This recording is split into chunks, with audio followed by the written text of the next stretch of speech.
కొరింథీయులకు రాసిన మొదటి పత్రిక 12వ అధ్యాయము మొదటి వచనము. కొరింథీయులకు రాసిన మొదటి పత్రిక 12వ అధ్యాయము మొదటి వచనము. మరియు సహోదరులారా, ఆత్మ సంబంధమైన వరములను గూర్చి మీకు తెలియకుండుట నాకు ఇష్టం లేదు. 14వ అధ్యాయం 1వ వచనం.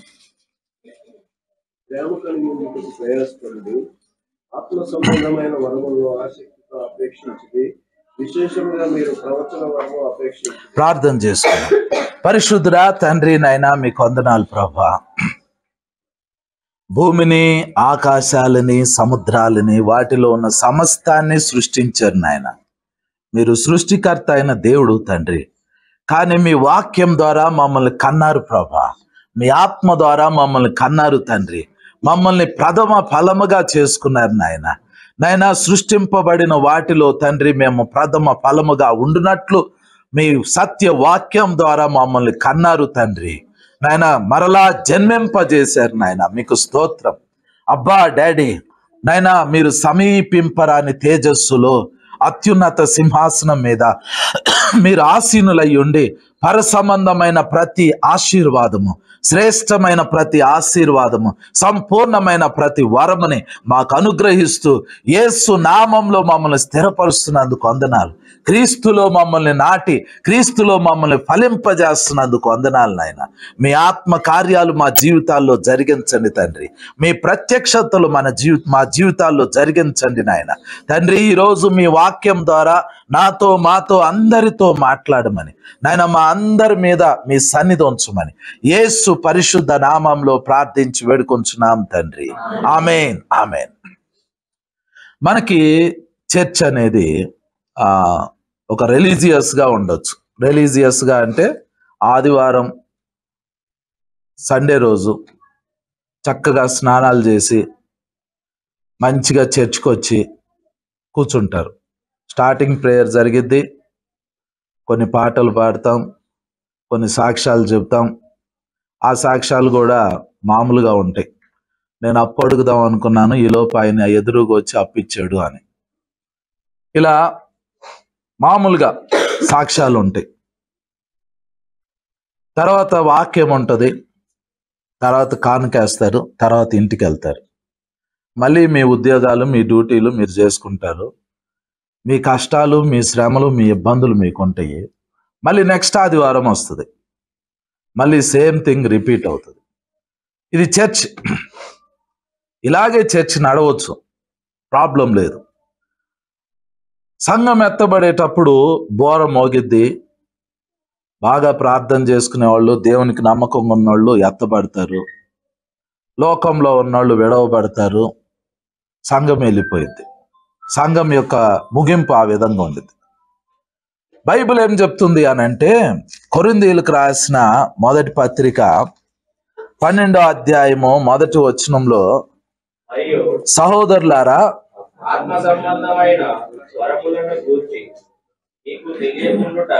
ఆత్మ సంబంధమైన వరములను గూర్చి మీకు తెలియకుండుట నాకు ఇష్టం లేదు. సంఘంతో పౌలు చెబుతున్నాడు. తర్వాత 14వ అధ్యాయం మొదటి వచనంలో, ప్రేమ కలిగి ఉండుటకు ఆత్మ సంబంధమైన వరములను ఆసక్తితో అపేక్షించుడి అని అంటున్నారు. వరముల గురించి మీకు తెలియకుండుట నాకు ఇష్టం లేదు. తెలిసిన తర్వాత వాటిని ఆసక్తితో, ఇంగ్లీష్లో ఆ వచనం చదవండి. కొరింథీయులకు రాసిన మొదటి పత్రిక 14వ అధ్యాయము 1వ వచనం.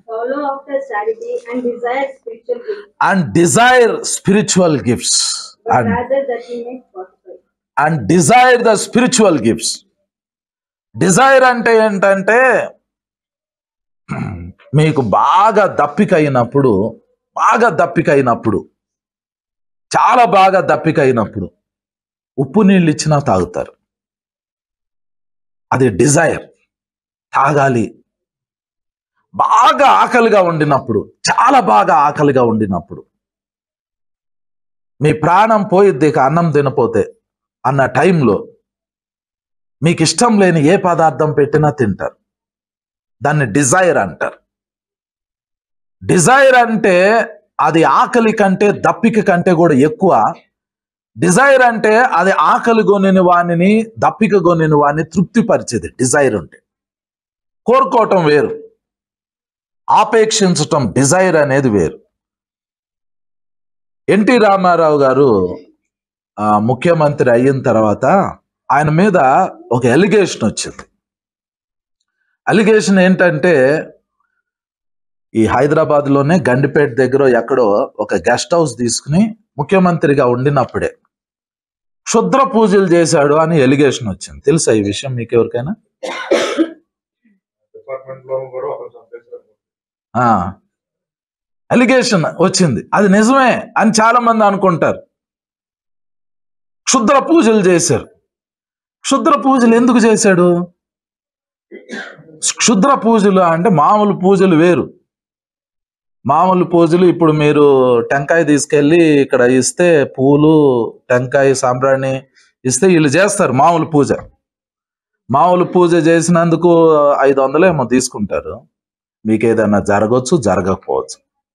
క్షుద్ర పూజ ఈవెన్ గవర్నమెంట్ కూడా దాన్ని బ్యాన్ చేసింది. క్షుద్ర పూజలో బలులు ఉంటాయి. అప్పుడప్పుడు చిన్నపిల్లల్ని పట్టుకుపోయి చంపేస్తారు. ఇప్పుడు కూడా న్యూస్ వస్తూ ఉంది. క్షుద్ర పూజలో తప్పనిసరిగా బలి ఉంటుంది. కోడి కానీ, ఎద్దు కానీ, మేక కానీ, మనిషి కానీ ఉంటుంది. అయితే ఎన్టీ రామారావు మీద ఈ ఎలిగేషన్ వచ్చింది. ఎందుకు చేశాడు అని అంటే పవర్. ఏం పవరు అని అంటే అదొక చీకటి శక్తి కావాలి అతనికి.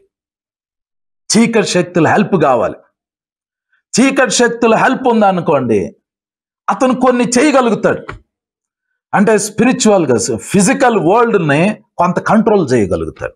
మీకు అర్థమైందా? ఫిజికల్ వరల్డ్ని కంట్రోల్ చేయగలుగుతాడు. అంటే అపోజిషన్ పార్టీలో ఎవరో బాగా లెగుస్తున్నాడు, అతని వల్ల ప్రాబ్లం ఉంది.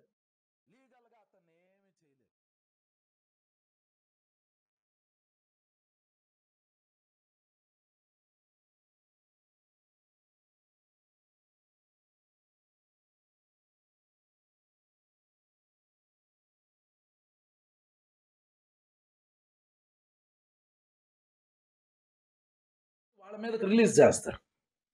ఈవిల్ పవర్స్ వచ్చినాయి అనుకోండి, అవి మోస్ట్ డేంజరస్. కొన్ని ఏం చేస్తాయో తెలుసా? మనిషి యొక్క మైండ్ని వాటి స్వాధీనంలోకి తీసుకుంటారు. వాళ్ళు ఏదో చెప్పాలనుకుంటారు, వాళ్ళు చెప్పరు. వాళ్ళు ఏదో చేయాలనుకుంటారు, వాళ్ళు చేయలేరు.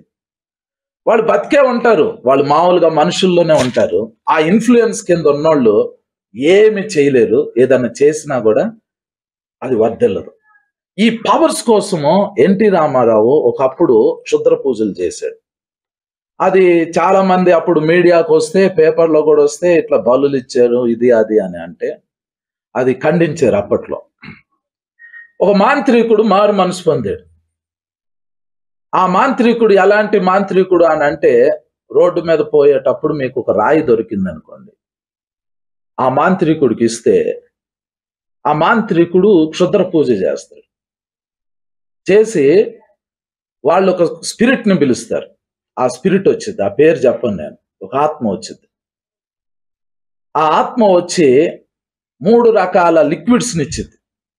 ఆ 3 రకాల లిక్విడ్స్ని ఎక్కడి నుంచి తీసుకొస్తాయో తెలియదు. ఆ స్పిరిట్స్ తీసుకొచ్చినప్పుడు ఆ రాయి మీద ఆ 3 రకాల లిక్విడ్స్ వేస్తే అది బంగారంగా మారిపోయింది. ఆ బంగారాన్ని నమ్మొచ్చు. ఆ మాంత్రికుడు మారు మనసు పొందాడు. ఆ మాంత్రికుడు ఏం చేశాడు అని అంటే సాక్ష్యం చెప్పాడు. సాక్ష్యంలో ఏం చెప్పాడంటే, ఎన్టీ రామారావు క్షుద్ర పూజలు చేసిన విషయము, ఈయన ద్వారా ఎలా పూజలు చేయించాడో ఆ విషయము, చివరికి ఈయన పాదాలు కొబ్బరి నీళ్లతో కడిగి ఆ నీళ్లు ఆయన తాగాడంట ఎన్టీ రామారావు. దేనికోసం అని అంటే ఫర్ పవర్. ఆ స్పిరిట్స్ పవర్ కావాలి. మనం మామూలుగా ఉన్నామని అనుకోండి, మామూలు Christianity, there is no power. కానీ చర్చ్ ఉండిద్ది, చర్చ్ ఉంది, మనం ఉంటాము, అన్నీ బాగానే ఉంటుంది. ఒక బలమైన మాంత్రికుడు చర్చిని కంట్రోల్ చేయాలంటే చేయగలుగుతాడు. ఎందుకు అని అంటే పవర్ని గనక వాడు మనకంటే ఎక్కువగా ఆపరేట్ చేయగలిగితే మన చర్చిలో చాలా ఇబ్బందులు క్రియేట్ చేయగలుగుతాయి. సో అందుకోసము ఈ కొరింథీ అనే సిటీలో ఈవిల్ స్పిరిట్స్ ఎక్కువ ఉన్నాయి. ఇది గ్రీస్ దేశం. గ్రీస్ దేశంలో ఈవిల్ స్పిరిట్స్ ఎక్కువ ఉంటాయి. ఎఫెసు అనే పట్టణంలో ఈవిల్ స్పిరిట్స్ ఎక్కువ ఉన్నాయి. చాలా ప్లేసెస్ లో ఈవిల్ స్పిరిట్స్ ఎక్కువ ఉన్నాయి. అవి చర్చిని కొంతవరకు కంట్రోల్ చేస్తాయి. చర్చ్ అంటే చర్చిలో ఉన్న కుటుంబాలు. చర్చిలో ఉన్న కుటుంబాలు అని అంటే చర్చిలో వ్యక్తిగతంగా ఉన్న మీరు మిమ్మల్ని కంట్రోల్ చేయగలుగుతారు. కొన్నిసార్లు కొన్ని రోడ్ల దగ్గర యాక్సిడెంట్ ప్రోన్ జోన్ అని పెడతారు. అంటే అక్కడ తప్పనిసరిగా యాక్సిడెంట్లు అవుతాయి. మీకు అర్థమైందా? హైవేస్ లో టర్నింగ్స్ దగ్గర లేకపోతే స్ట్రైట్ గా వెళ్తున్నప్పుడు ఒక బోర్డు ఉంటుంది, మెల్లగా వెళ్ళండి, నెమ్మదిగా వెళ్ళండి, ఇది యాక్సిడెంట్లు జరిగే జోన్ అని. అక్కడే ఎందుకు జరుగుతాయి? ఆ పర్టికులర్ పాయింటే ఎందుకు యాక్సిడెంట్స్ కి నిలయం అవుతుంది? కొన్నిసార్లు అది టర్నింగ్ ఉండదు, స్ట్రైట్ రోడ్డే ఉండిద్ది. అక్కడ ఏం అడ్డు ఉండదు, స్ట్రైట్ రోడ్ ఉండిద్ది. కానీ అక్కడ బోర్డు పెడతారు, నెమ్మదిగా వెళ్ళండి, ఇక్కడ యాక్సిడెంట్స్ జరుగుతాయి అని. ఎందుకు ఆ బోర్డు పెడతారు అని అంటే అక్కడ ఒక యాక్సిడెంట్ జరిగింది, అప్పుడు బోర్డు పెట్టలా. ఇంకో యాక్సిడెంట్ జరిగింది, అప్పుడు బోర్డు పెట్టలా. ఇంకో యాక్సిడెంట్ జరిగింది, అప్పుడు బోర్డు పెట్టలా. ఇంకో యాక్సిడెంట్ జరిగింది, అప్పుడు బోర్డు పెట్టలా. అక్కడ యాక్సిడెంట్స్ జరుగుతున్నాయి, అప్పుడు ఐడెంటిఫై చేస్తారు ఇక్కడ యాక్సిడెంట్స్ జరుగుతున్నాయి, ఈ పర్టికులర్ ప్లేస్ లో ఏదో జరుగుతుంది కాబట్టి ఇక్కడ మనం బోర్డు పెట్టాలి. జనం వచ్చినప్పుడు ఈ లొకేషన్ లో వాళ్ళు జాగ్రత్త పడతారు అని. ఆ లొకేషన్ కొన్ని స్పిరిట్స్ కి స్వాధీనంలో ఉంది. ఆ ప్లేస్కి వెళ్తే చచ్చిపోతారు. కొన్ని కొండలు ఉన్నాయి, అటు ఖమ్మంకి వెళ్ళే అడవి ఏజెన్సీ ఏరియాకి వెళ్ళే కొన్ని కొండలు ఉన్నాయి. వాటిలో ఒక కొండ సూసైడ్ పాయింట్. అది ఎవడైతే ఆత్మహత్య చేసుకోవాలని అనుకుంటాడో ఆ కొండ ఎక్కుతాడు, అక్కడ నుంచి దూకి చచ్చిపోతాడు. ఒకడు చచ్చిపోయాడు అనుకోండి, ఇంకోటి ఎక్కి దూకి చచ్చిపోయాడు, ఇంకోటి ఎక్కి దూకి చచ్చిపోయాడు. అందుకని ఆ ప్లేస్ని ఏమన్నారు అని అంటే సూసైడ్ పాయింట్ అన్నారు. ఆ ప్లేస్ లోకి మంచిగా మామూలుగా ఉన్న వ్యక్తి కూడా ఆ కొండ మీదకి వెళ్ళాడు అనుకోండి, ఆ లొకేషన్ లోకి వెళ్ళాడు అనుకోండి, అతనికి తన కష్టాలన్నీ గుర్తొస్తాయి, ఆటోమేటిక్గా సూసైడ్ చేసుకుంటాడు. ఆ లొకేషన్ ని ఈవిల్ స్పిరిట్స్ ఏం చేస్తున్నాయి అని అంటే కంట్రోల్ చేస్తాయి. లొకేషన్స్ ని కంట్రోల్ చేస్తాయి, ప్లేసెస్ ని కంట్రోల్ చేస్తాయి, మనుషుల్ని కంట్రోల్ చేస్తాయి. అయ్యేనా చేయగలుగుతాయి. ఇంత అభివృద్ధి చెందిన ఈ దేశంలో ఇంత టెక్నాలజీ పెరిగినప్పుడు ఇప్పుడు మంత్రాలు చీకటి శక్తులు ఏంటండి అని మీరు అనుకోవచ్చు. అవి మీరు అనుభవిస్తేనే తెలుస్తుంది. మల్కాజ్గిరిలో ఒక ఫ్యామిలీ ఉంది, వాళ్ళకి చేతబడి చేశారు. చేతబడి చేసిన ప్రతిసారి ఆమెకి ఏమవుతుంది అంటే కడుపు ఉబ్బిపోతుంది, చనిపోయే పరిస్థితి వచ్చింది. ఆమెను ఎవరు కంట్రోల్ చేయలేరు, ఏ టాబ్లెట్ ఆమెకి సెట్ కాదు. ఒకరోజు నన్ను వాళ్ళ ఇంటికి పిలిచారు. నేను వాళ్ళ ఇంట్లో అడుగు పెట్టిన వెంటనే ప్రార్థన చేద్దామని. అప్పుడు కూలర్ అగ్నితో కాలిపోయింది, ఇంట్లో ఉన్న వైరింగ్ మొత్తం అగ్నితో కాలిపోయింది. జస్ట్ ప్రేయర్ చేయటానికి వెళ్ళినప్పుడే ఏవేవో షెల్ఫ్స్ నుంచి కింద పడిపోయినాయి. ప్రార్థన చేసిన తర్వాత ఆమె హీల్ అయింది. నేను వచ్చేసా. 2-3 నెలల తర్వాత మళ్ళీ ఆమె అటాక్ అయింది. మళ్ళీ ప్రార్థన చేస్తే మళ్ళీ డెలివరెన్స్ అయింది. ఆమె రెగ్యులర్గా ఏమవుతుంది అని అంటే ఒక పర్టికులర్ టైంకి స్పిరిట్స్ వచ్చేస్తాయి ఆమెకి. మళ్ళీ మనం ప్రార్థన చేస్తే ఆ దెయ్యాలు వెళ్ళిపోతాయి. ఆమె ఎదుటికెళ్ళేట నిలబడ్డాను అనుకోండి, కింద పాట్మన్ కింద పడిపోయింది, ఆ దెయ్యం బయటకు వచ్చేసింది. మళ్ళీ వెళ్ళిపోయాను అనుకోండి, మళ్ళీ 2-3 నెలల తర్వాత మళ్ళీ అటాక్ అవుతుంది. నిన్న మొన్న ఎప్పుడమ్మా ఫోన్ చేసింది, ఆ చేతబడి చేసేవాళ్ళు ఈమె ఫోన్ నుంచి వాళ్ళకి ప్రార్థన చేస్తుంది. వాళ్ళు ఎలాగో ఈమె నెంబర్ తీసుకుని, పాస్టర్ గారి నెంబర్ తీసుకుని మాకేం చెప్పారు అని అంటే, ఈమెకేం చెప్పారంటే ప్రార్థనలు చెయ్యొద్దు, మీరు ప్రార్థన చేయకూడదు వాళ్ళకి అని చెప్పారు. ఇప్పుడు ఏమవుతుంది, వాళ్ళు పంపిస్తారు, మనం ఏం చేస్తాం, మనం బయటకు తీస్తాం. వాళ్ళు పంపిస్తారు, మనం తీసేస్తాం. వాళ్ళు పంపిస్తారు, మనం తీసేస్తాం. ఈ బ్యాటిల్ ఎంతవరకు ఉండిద్ది అని అంటే, ఒకటి ఆడు చావాలి, లేదా మనం చావాలి, లేదా చేపించుకునే వాళ్ళు చావాలి. ఎవరో ఒకళ్ళు చచ్చిపోతేనే కానీ ఆ బ్యాటిల్ అనేది ఆగిపోతుంది. చాతుబడులు చేసేవాళ్ళు, ఈవిల్ స్పిరిట్స్ని పంపించేవాళ్ళు పంపిస్తానే ఉంటారు. ఎప్పుడైనా సరే మీకు ఫైనాన్షియల్గా మీరు ఒకటి చేస్తున్నారు, అది స్టార్ట్ చేశారు, క్లోజ్ అయిపోయింది, మళ్ళీ స్టార్ట్ చేశారు, మళ్ళీ క్లోజ్ అయిపోయింది, మళ్ళీ స్టార్ట్ చేశారు, మళ్ళీ క్లోజ్ అవుతుంది, మళ్ళీ స్టార్ట్ చేశారు, మళ్ళీ క్లోజ్ అవుతుంది. మీరు డెవలప్ అవ్వట్లేదు అని అనుకోండి, అది అటాక్. సేమ్ థింగ్ రిపీట్ అవుతుంది అనుకోండి, అది అటాక్ అవుతుంది అని. మీకు మంచి ఆరోగ్యం ఉండట్లా, ఈ రోగం వచ్చింది, అది తగ్గిద్ది, మళ్ళీ 2-3 వారాల్లో మళ్ళీ ఇంకో రోగం వచ్చింది, ఇంకో రోగం, అది తగ్గిద్ది, మళ్ళీ 2-3 రోజుల తర్వాత ఇంకో రోగం వచ్చింది, మళ్ళీ తగ్గిద్ది, అది కంటిన్యూగా అవుతుంది అని అనుకోండి, అది అటాక్. అది మీ మీద జరుగుతున్న అటాక్. కుటుంబంలో ఒక సమాధానం లేని స్థితి కంటిన్యూగా ఉంటుంది అని అనుకోండి, అది అటాక్. అది తప్పనిసరిగా మీ మీద జరుగుతున్న దాడి. స్పిరిట్స్ తోటి మనం పోరాడబోతున్నాం. అందుకనే బైబిల్ ఏం చెప్తుంది అని అంటే, ఆత్మ సంబంధమైన వరములను గురించి మీకు తెలియకుండుట నాకు ఇష్టం లేదు అంటున్నారు. అంటే కొన్నిటిని మనము జస్ట్ ప్రేయర్ ద్వారా బయటకు రాలేము. మామూలు ప్రార్థన చేశారనుకోండి, మామూలు ప్రార్థన ద్వారా వాటి నుంచి మనం బయటకు రాలేము, ఆ ప్రాబ్లమ్స్ నుంచి బయటకు రాలేము. మీరు ప్రార్థన చేయండి, పరిస్థితులు మారవు. మీరు ప్రార్థన చేయండి, మీరు ఆ ప్రాబ్లమ్స్ లో నుంచి బయటకు రాలేరు. అందుకని బైబిల్ ఏం చెప్తుంది అని అంటే, మీరు ఆత్మ సంబంధమైన వరములను గూర్చి తెలుసుకోండి అని చెప్తుంది. సో చర్చ్కి ఫస్ట్ ఇప్పుడు ఏం తెలియాలి అని అంటే, వరముల గురించి తెలియాలి. మనం అసలు ఫస్ట్ వరాల గురించి తెలుసుకోవాలి. వరాల గురించి మనం తెలుసుకోలేదని అనుకోండి, మనం చాలా ప్రాబ్లమ్స్ని ఫేస్ చేయాల్సి ఉంటుంది. కొత్తగా పార్లమెంట్ని కట్టారు మనకి, దాన్ని ఓపెనింగ్ చేయటానికి చాలా మంది వచ్చారు. దాన్ని ఓపెనింగ్ చేయటానికి హిమాలయాల దగ్గర నుంచి కొంతమంది సాధువుల్ని మోడీ పిలిపించాడు, స్పెషల్ ఫ్లైట్లో పిలిపించాడు. వాళ్ళు అక్కడ మంత్రం వేశారు. మంత్రాలు వేసిన తర్వాత మణిపూర్లో రక్తం ఏర్లై పారింది. మనకు కనబడేది ఏంటంటే అక్కడ ఏదో గొడవలు జరుగుతుంది అని అనుకుంటారు, కానీ మనకు కనబడింది ఏంటంటే వాళ్ళు సాక్రిఫైసెస్ చేస్తున్నారు. మనుషుల్ని ఏం చేస్తున్నారంటే బలులుగా అర్పించేస్తున్నారు. ఈ ఈవిల్ స్పిరిట్స్ కి బలులు కావాలి. పవర్స్ ఆపరేట్ అవ్వాలి అని అంటే బలులు కావాలి.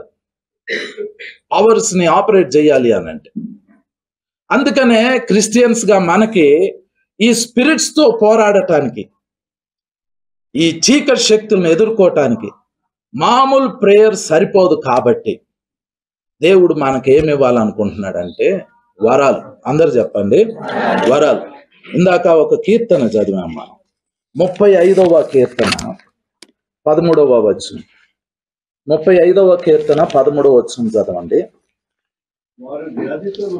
వారు వ్యాధితోనున్నప్పుడు గోనె పట్ట కట్టుకుంటుని, ఉపవాసం చేత నా ప్రాణమును ఆయాసపరుచుకుంటుని అంటున్నాడు.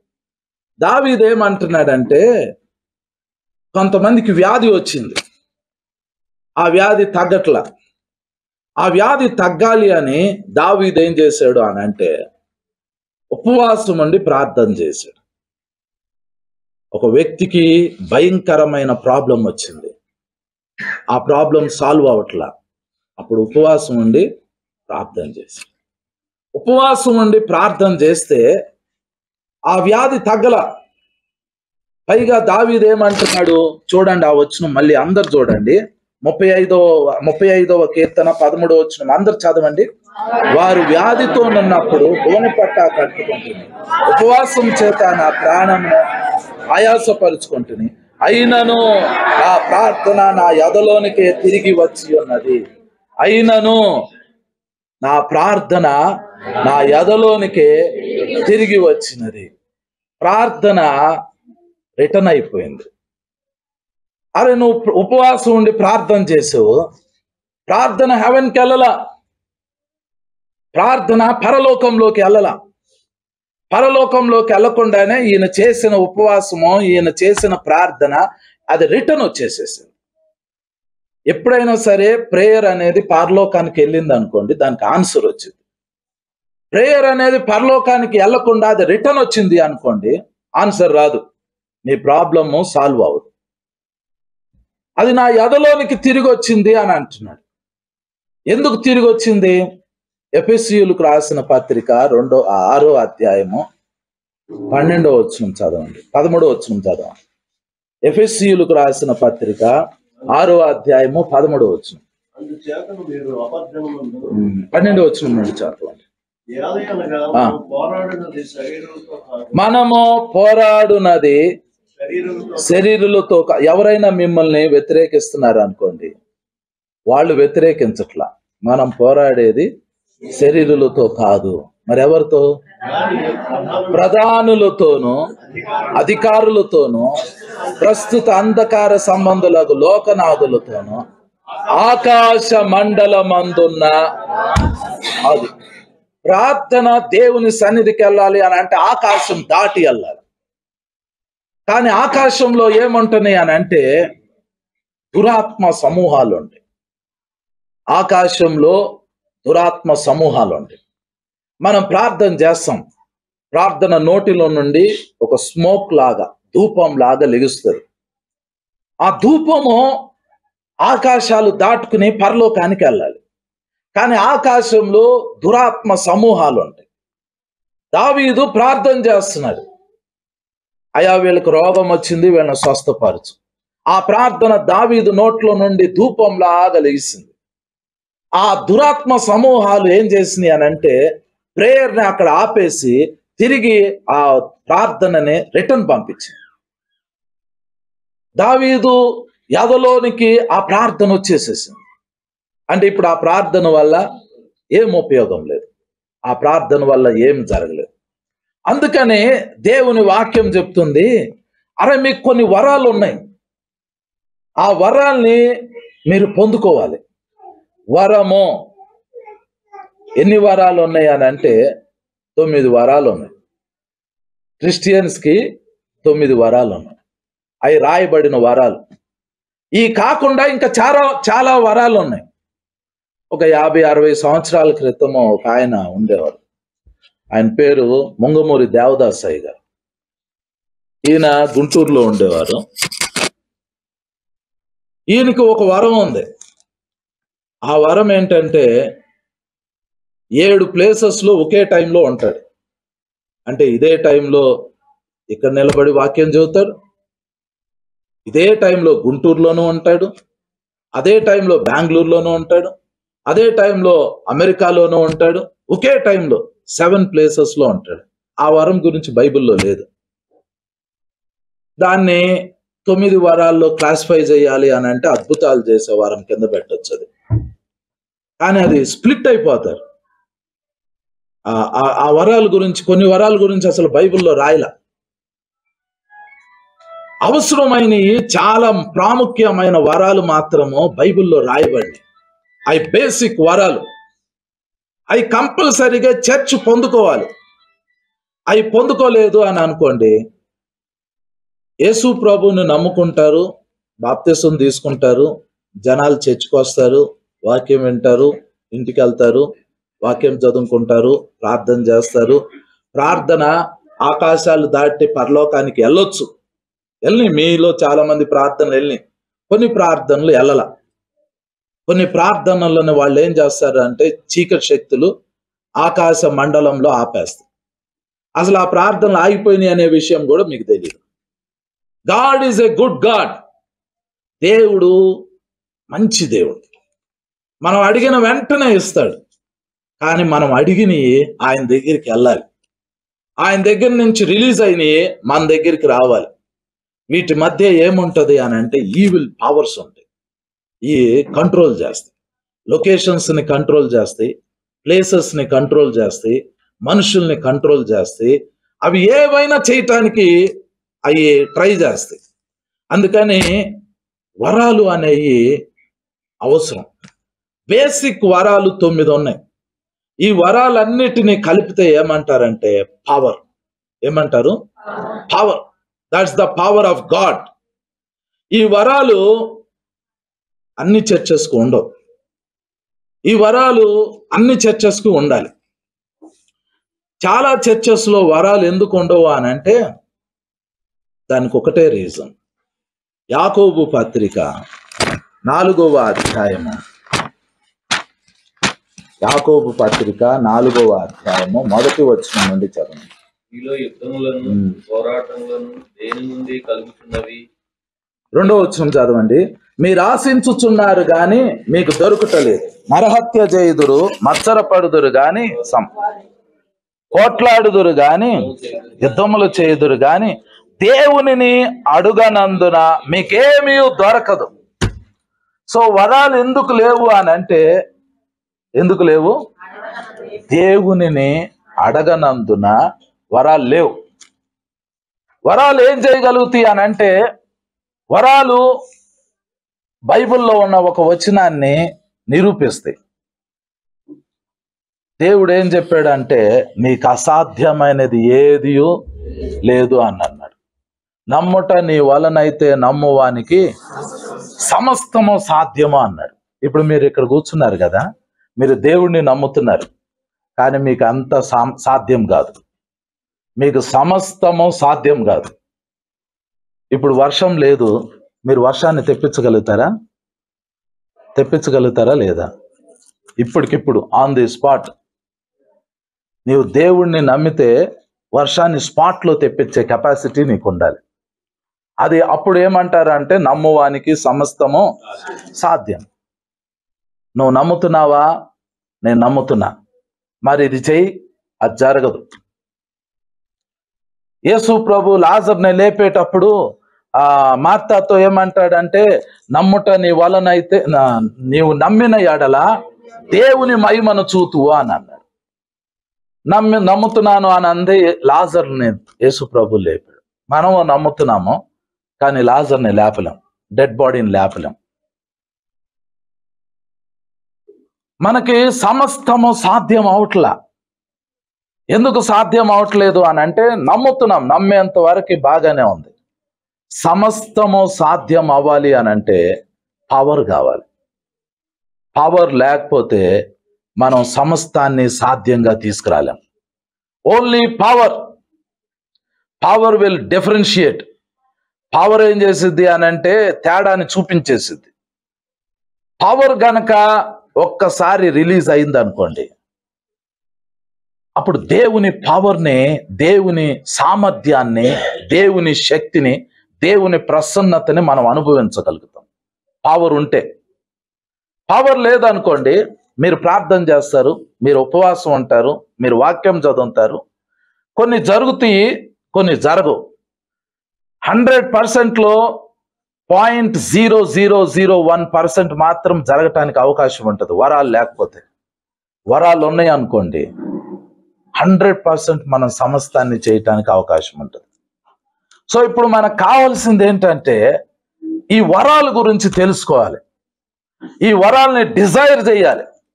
ఇందాక చెప్పాను, డిజైర్ అంటే ఏంటి? ఆకలి దప్పిక కలిగి ఉండాలి. అంటే వాటికి సబ్స్టిట్యూట్గా ఇక ఏమి ఉండకూడదు. వరాలకి మనం ఏది సబ్స్టిట్యూట్ చేయకూడదు. ఇక వరం బదులు ఇది తీసుకో అని ఎవరైనా ఇచ్చారనుకోండి, దాన్ని తీసుకోకూడదు. మనం వరం, నాకు వరమే కావాలి అనే డిజైర్లో ఉండాలి. ఏలియా చాలా పవర్ఫుల్ పర్సన్. బైబిల్లో ఉన్న ప్రవక్త అయిన ఏలియా చాలా పవర్ఫుల్ పర్సన్. చచ్చిపోయిన వాళ్ళని బతికించాడు. గర్భఫలం లేకపోతే వాళ్ళు వచ్చి ఎదురుగా నిలబడితే వచ్చే సంవత్సరం ఈ రోజుకి నీకు పిల్లోడు ఉంటాడు అని చెప్పాడు. అతని మాట చొప్పున అలా జరిగినాయి, గొప్ప కార్యాలు జరిగినాయి. ఒకరోజు ఒక నది ముందు వాళ్ళు నిలబడి ఉన్నప్పుడు ఆ నది దాటాలి. నది దాటటానికి ఏలియా తాను కప్పుకునే దుప్పటిని తీసి ఆ నది దాన్ని మడత పెట్టి ఆ నది మీద కొడితే ఆ నది 2 పాయలుగా చీలిపోయింది. ఆరిన నేల మీద వాళ్ళు నడుచుకుంటూ అవతలకి వెళ్ళిపోయారు. అది దుప్పటి, అది ఆయన ఎక్కడ పడుకుంటాడో, ఎక్కడ కూర్చుంటాడో ఆ దుప్పటిని కింద వేసుకుని అక్కడ పడుకుంటాడు. కూర్చోవాలనుకున్నప్పుడు దాన్ని కింద వేసుకుని అక్కడ కూర్చుంటాడు. ఇవన్నీ చేస్తూ ఉంటాడు. అదొక దుప్పటి. దుప్పట్లోనే చాలా పవర్ వచ్చేసింది ఆయనకి. ఆయన కప్పుకునే దుప్పట్లో పవర్ రిలీజ్ అయింది. ఎంత పవర్ రిలీజ్ అయిందంటే దాన్ని కేవలం మడత పెట్టి యోర్దాన్ నది మీద కొడితే 2 పాయలైంది. పవర్ అంత ఉంది. దేవుడు ఆయన్ని అగ్ని రథంని పంపించి, అగ్ని గుర్రాలను పంపించి ఆయన ఎక్కించుకుని ఆయన అట్లా హెవెన్లోకి తీసుకుని వెళ్ళిపోయాడు, పరలోకంలోకి తీసుకుని వెళ్ళిపోయాడు. అప్పుడు ఇక భూమి మీద ఇక అద్భుతాలు ఆగిపోయినాయి. ఆయన లేడు, అద్భుతాలు చేసి ఆయన లేడు. ఆయన శిష్యుడు ఏం చేస్తాడంటే నేను కూడా అవి చెయ్యాలి అని అనుకున్నాడు. చెయ్యాలి అని అనుకుని రాజుల 2వ గ్రంథం 38వ వచనం అనుకుంటా, ఒకసారి చూడండి. రాజుల 2వ గ్రంథము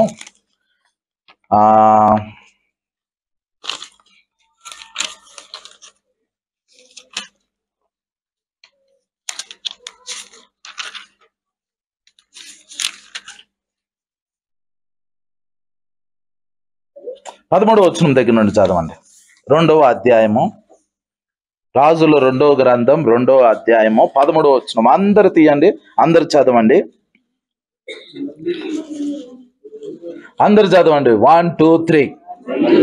ఏలియా దుప్పటి క్రింద పడగా అతడు దాన్ని తీసుకొని యోర్దాను ఒడ్డునకు వచ్చి నిలిచి ఒంటి మీద నుండి క్రింద పడిన ఆ దుప్పటిని పట్టుకొని నీటి మీద కొట్టి ఏలియా యొక్క దేవుడైన యెహోవా ఎక్కడ ఉన్నాడని అతడు ఆ దుప్పటితో నీటిని కొట్టగా అది ఎటు అటు విడిపోయినందున ఎలీషా అవతలి ఒడ్డునకు నడిచిపోయాను అని రాయబడింది. అప్పటి వరకు ఈ ఎలీషా అనే ఆయన ఒక్క అద్భుతం కూడా చేయలే. ఈ ఎలీషా అనే ఆయన ఒక శిష్యుడు, ఏలియాకి శిష్యుడు. ఆ గురువు గారు చేసే అన్ని చూస్తున్నాడు. గురువు గారు బ్రతికి ఉన్నంత కాలము ఆ గురువు గారు దగ్గరుండి పక్క నుండి ఇతనికి నేర్పించలా, నువ్వు ఇలా అద్భుతం చేయి, నువ్వు ఎలా చేయి, ఎలా చేయి, ఎలా చేయి అని నేర్పించలా. ఎప్పుడైతే గురువు పరలోకానికి వెళ్ళిపోయాడో అప్పుడు ఈయన ఏం చేయటం స్టార్ట్ చేశాడు అని అంటే, ఫస్ట్ టైం ఒక ప్రశ్న అడిగాడు. ఏలియా యొక్క దేవుడు ఎక్కడ ఉన్నాడు?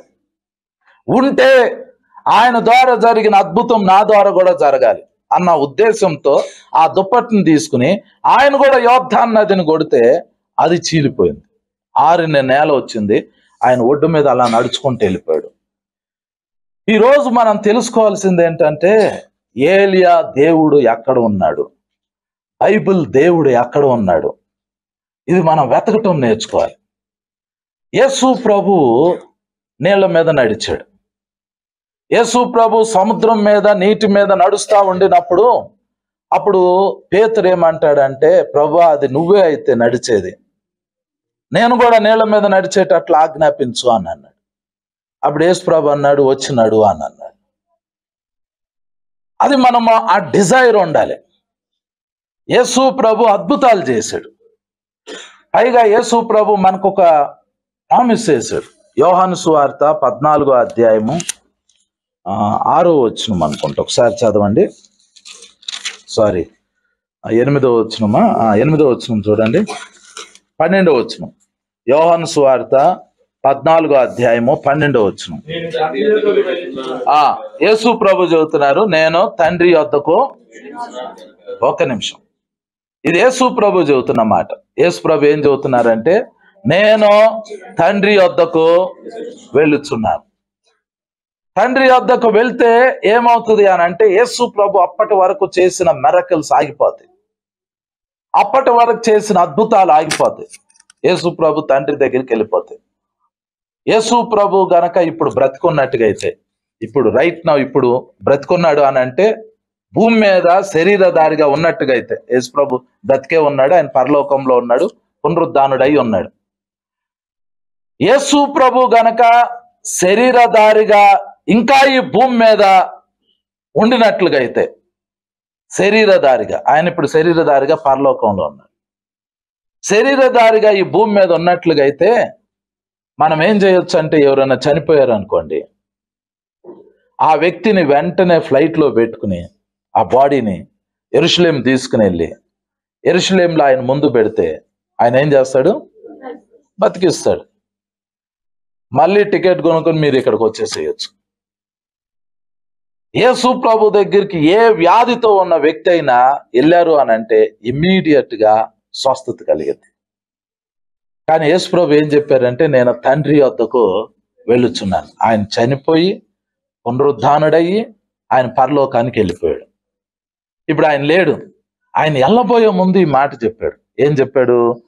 నేను తండ్రి వద్దకు వెళ్ళుచున్నాను గనుక నేను చేయు క్రియలు నా యందు విశ్వాసముంచువాడును చేయును, వాటికంటే మరి గొప్పవి అతడు చేయనని మీతో నిశ్చ.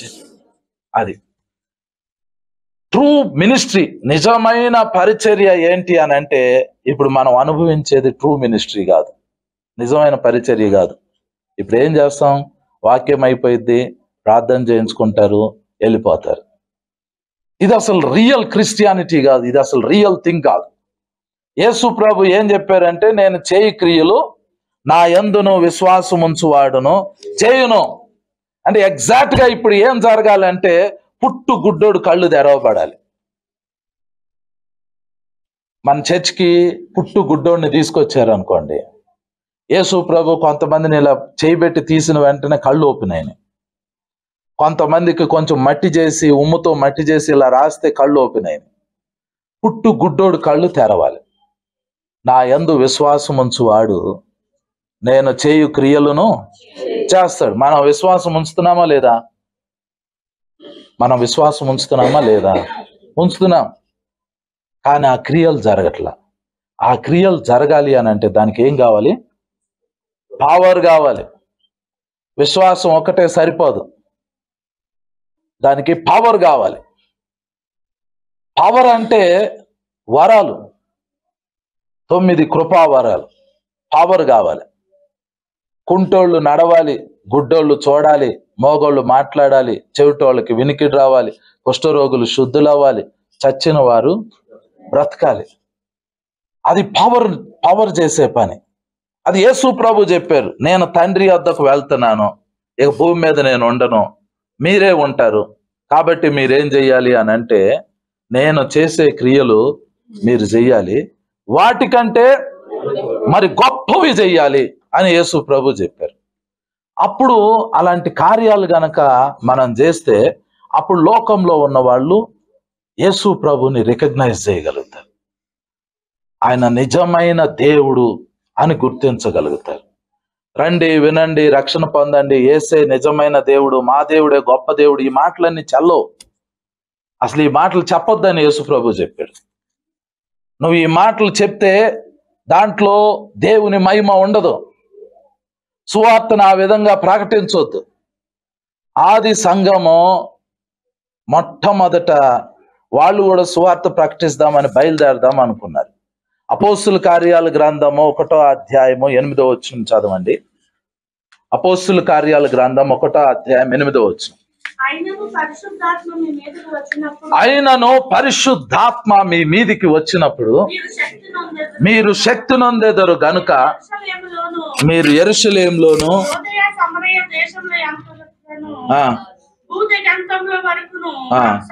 నాకు సాక్షులయ్యుందురని.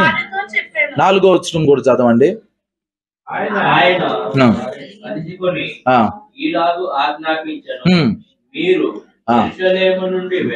మీరు యెరూషలేము నుండి వెళ్ళక నా వలన వినిన తండ్రి యొక్క వాగ్దానం కొరకు. వాళ్ళు యెరూషలేములో ఉన్నారు. వాళ్ళతో యేసు ప్రభు ఏం చెప్పారు అని అంటే, మీరు యెరూషలేము నుండి వెళ్ళొద్దు, మీరు సువార్త ప్రకటించడానికి వెళ్ళొద్దు, ముందు మీరు యెరూషలేములో ఉండండి, మీ మీదకి పరిశుద్ధాత్మ వచ్చేంత వరకు మీరు ప్రేయర్ చేయండి. అప్పుడు మీరు ఏమవుతారంటే, మీరు శక్తిని పొందుకుంటారు. మీరు శక్తిని పొందుకున్న తర్వాత అప్పుడు మీరు భూదిగంతాలు వారికి వెళ్ళి నాకు సాక్షులు అయి ఉంటారు అని అన్నారు. నాకు ఒక సిస్టర్ కలిశారు. ఆమె నాతో మాట్లాడేటప్పుడు ఆమె ఏమంది అని అంటే, ఏముందయ్యా ఇప్పుడు 10th క్లాస్ ఫెయిల్ అయినోడు కూడా సంచేసుకుని నేను పాస్టర్ అని బయలుదేరుతున్నాడు అని అన్నాడు. అంటే పాస్టర్కి వాల్యూ లేదు. అది నిజమే. 10th క్లాస్ ఫెయిల్ అయినాడు కూడా సంచేసుకుని ఆడు కూడా రోడ్డు మీద బయలుదేరుతున్నాడు ఒక బైబుల్ పట్టుకుని, నేను పాస్టర్ని అని. But there is no power. అలాంటి వాళ్ళు బయలుదేరటం వల్ల ఏమవుతుంది అని అంటే దేవుని గ్లోరీని చూపించలేకపోతున్నారు. అసలు యాక్చువల్గా దేవుడు ఎప్పుడు తన గిఫ్ట్స్ని, తన పవర్ని, తన పరిచర్యని ఎగ్జిబిట్ చేయాలనుకుంటున్నాడంటే, ఒకసారి ఏవేలు గ్రంథం 2వ అధ్యాయం 28వ వచనం చదవండి. ఏవేలు గ్రంథము 2వ అధ్యాయం 28వ వచనం. తర్వాత నేను సర్వజనుల మీద నా ఆత్మను కుమ్మరిస్తును. మీ కుమారులను మీ కుమార్తెలను ప్రవచనం చెప్పుదురు. మీ ముసలి వారు కలలు కందురు. మీ యవ్వనులు దర్శనములు చూతురు. ఆ దినములలో నేను పనివారి మీదను పనికెత్తల మీదను నా ఆత్మను కుమ్మరిస్తును. మరియు ఆకాశమందును భూమి అందును మహత్కార్యములను అనగా రక్తమును అగ్నిని ధూమస్తంభములను కనపరిచెదను. యెహోవా యొక్క భయంకరమైన ఆ మహాదినము రాకముందు సూర్యుడు తేజోహీనుడవును, చంద్రుడు రక్తవర్ణుడవును. యెహోవా సెలవిచ్చినట్లు సియోను కొండ మీదను యెరూషలేములోను తప్పించుకున్న వారందరూ శేషించిన వారిలో యెహోవా పిలిచివారు కనబడుదురు. ఇక్కడ ఏం రాయబడింది అని అంటే, రియల్ మినిస్ట్రీ, ట్రూ మినిస్ట్రీ జరగాలి అని అంటే దేవుడు తన ఆత్మని సర్వ జనుల మీద కొమ్మరిస్తాడు. వాళ్ళు ప్రవచిస్తారు, వాళ్ళు కళలుగా అంటారు, వాళ్ళు దర్శనాలు చూస్తారు. కానీ ఇదంతా జరగటానికి ముందు వ్యక్తిగతంగా మినిస్ట్రీలో క్యారెక్టర్ని దేవుడు సరిచేయాలని అనుకుంటున్నాడు. క్యారెక్టర్ అంటే కేవలము వ్యక్తిగతమైన క్యారెక్టరే కాదు, బ్లెస్సింగ్ కూడా ఉండాలి. ఒక వ్యక్తికి బ్లెస్సింగ్ ఉండాలి. ఏవేలు గ్రంథం 2వ అధ్యాయము 23వ వచనం చదవండి. చదవండి. సియోను జనులారా ఉత్సాహించి మీ దేవుడైన యెహోవా యందు సంతోషించుడి. తన నీతిని బట్టి ఆయన తొలకరి వర్షమును మీకు అనుగ్రహించును. వాన కురిపించి పూర్వమందు వలె తొలకరి వర్షమును కడవరి వర్షమును మీకు అనుగ్రహించును. కొట్లు ధాన్యముతో నిండును. ద్రాక్షారసమును క్రొత్త తైలమును గానుగులకు పైగా పొర్లిపారును. మీరు కడుపార తిని తృప్తి పొంది మీ కొరకు వింత కార్యములను జరిగించిన మీ దేవుడైన యెహోవా నామమును స్తుతించునట్లు నేను పంపిన మిడతలను, గొంగళి పురుగులను, అసరు పురుగులను, చీడ పురుగులను అను నా మహా సైన్యము తినివేసిన సంవత్సరముల పంటను మీకు మరలా నెత్తును. నా జనులు సిగ్గునందరు. అప్పుడు ఇశ్రాయేలీయుల మధ్య నున్నవాడును నేనే. అప్పుడు ఇశ్రాయేలీయుల మధ్య నున్నవాడును నేనే అనియు, నేను మీ దేవుడనై ఉన్నాననియు, నేను తప్ప వేరు దేవుడొక్కడును లేడనియు మీరు తెలుసుకొందురు. నా జనులు ఇక నెన్నడును.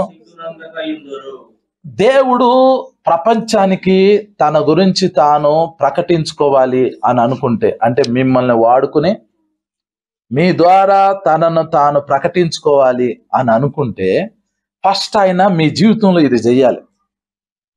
ఏం చెయ్యాలి? నా జనులు ఇక నెన్నటికని సిగ్గునందరు. మీరు దేనిని బట్టి సిగ్గుపడుతున్నారో దాన్ని దేవుడు తీసేస్తాడు. ఇందాక చెప్పాను కదా, ఒక ఆమె ఏమంది, 10th క్లాస్ ఫెయిల్ అయినోడు కూడా సంచి పట్టుకుని హాస్టల్ అని బయలుదేరుతున్నాడు. ఇప్పుడు అతన్ని చూసి ఏమవుతుంది అని అంటే దేవుని నామము అవమానపరచబడుతుంది. అందుకని దేవుడు ఏమంటున్నాడు అని అంటే, నా జనులు ఇక అన్నటికీ సిగ్గుపడరు. అప్పుడు ఇశ్రాయేలీల మధ్య నున్నవాడును నేనే అనియో, నేను మీ దేవుడనై ఉన్నానని, దేవుడైన యెహోవాననియో, నేను తప్ప వేరు దేవుడు ఒక్కడునో లేడనియో మీరు తెలుసుకొందురు అని అంటున్నాడు. ఎప్పుడు? అప్పుడు అందరూ ఆయనే దేవుడని, ఆయన తప్ప వేరొక దేవుడు లేడని తెలుసుకుంటారంట. ఎప్పుడు? అప్పుడు అంటే దానికి ముందు ఏదో జరగాలి. ఏం జరగాలి అని అంటే 23వ వచనం చదవండి. సియోను జనులారా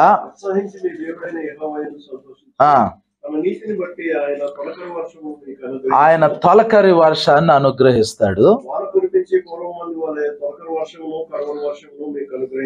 ఏమైందంటే ఆ దేశంలో కరువు వచ్చింది, వర్షం పడట్లా, జనాలు ఆకలి కొని ఉన్నారు, పేదరికం వచ్చేసింది, తినటానికి తిండి లేదు, ధరించుకోవటానికి వస్త్రం లేదు.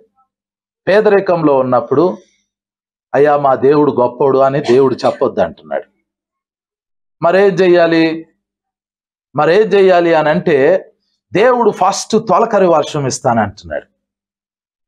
ఫస్ట్ తొలకరి వర్షాన్ని ఇస్తాడు, కడవరి వర్షాన్ని ఇస్తాడు. ఇచ్చిన తర్వాత పంట పండిద్ది, పంట వచ్చిద్ది. ఏమేమి వస్తుంది? కొట్లు ధాన్యంతో నిండును, పొర్లి పారును.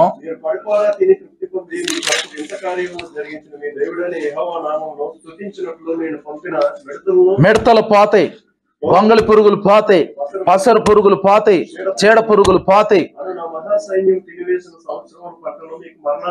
ఆ పంట తిరిగి రావాలి అంటే 10th క్లాస్ ఫెయిల్ అయ్యాడు, ఆడు సేవ చేయకూడదు అసలు. యాక్చువల్గా పిలుపు లేకుండా 10th క్లాస్ ఫెయిల్ అయిన తర్వాత పిలుపు లేదు. అయితే పాస్టర్ అయితే గడిచిపోతుంది, సంచి చేసుకుని బయలుదేరొద్దు అని అంటున్నారు. దేవుడు ఏం చేస్తాడంటే ఆడిని 10th పాస్ చేపిస్తాడు, ఇంటర్ చదివిస్తాడు, డిగ్రీ చదివిస్తాడు, లేదా ఇంక ఇంజనీరింగ్ MBBS చేపిస్తాడు.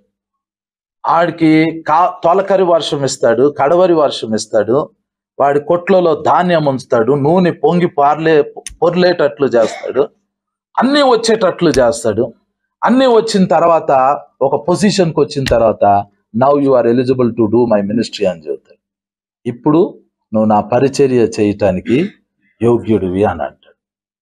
కొంతమందిని దేవుడు పర్టికులర్గా పిలుస్తాడు. వాళ్ళు 7th క్లాస్లోనే ఉన్నప్పుడే దేవుడు పిలుస్తాడు. నువ్వు ఇంకేం చదవద్దురా, నువ్వు వచ్చేసే అంటాడు. దేవుడు పిలిచాడు అనుకోండి, ఆడు 7th క్లాసే చదువు అంటాడు. కానీ కలెక్టర్లు కూడా అతను ముందుకు వచ్చి మోకరించి ప్రార్థన చేయించుకుంటారు. ఆ లెవెల్కి దేవుడు రేజ్ చేస్తాడు. అంటే ప్రాస్పెరిటీ అనేది ఫస్ట్ దేవుడు ఇస్తాడు. ప్రాస్పెరిటీ లేకుండా మనల్ని దేవుడు వాడుకోడు. ఆయన నామం అవమానపరచబడింది. మీ నోటిలో నుంచి దేవుని గురించి ఏమన్నా చెప్పాలి అనుకోండి, ఫస్ట్ మీకు ఏముండాలి? పెద్దగా చెప్పండి, ప్రాస్పెరిటీ ఉండాలి. మీరు వర్ధిల్లాలి.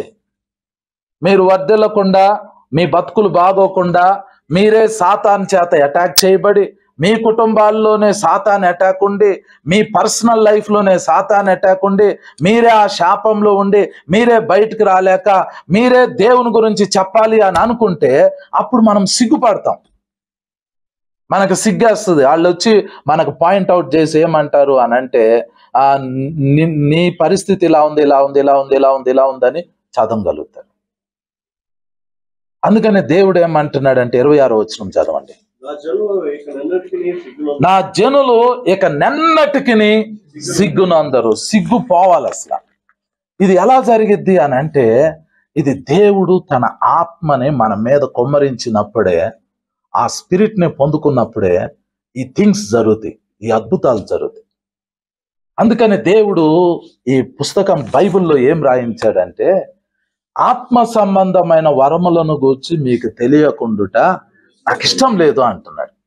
సో ఫస్ట్ మనం ఏం చేయాలి అని అంటే, ఆత్మ సంబంధమైన వరాలు ఏంటి అంటే, మామూలుగా ప్రార్థన చేస్తే ఎందుకు జరగవు, వరాలతో ప్రార్థన చేస్తేనే ఎందుకు జరుగుతుంది, ఇది తెలుసుకోవాలి. ఇది డిఫరెన్షియేట్ చేయాలి. నేను ఇందాక చెప్పే కదా, మామూలుగా ప్రార్థన చేస్తే కొన్ని జరుగుతాయి. మీకు ఉద్యోగం కావాలి, రోజు ప్రార్థన చేస్తున్నారు, ప్రభా నాకు ఒక ఉద్యోగం ఈ నాయనా, నాకు ఒక ఉద్యోగం ఈ ప్రభా.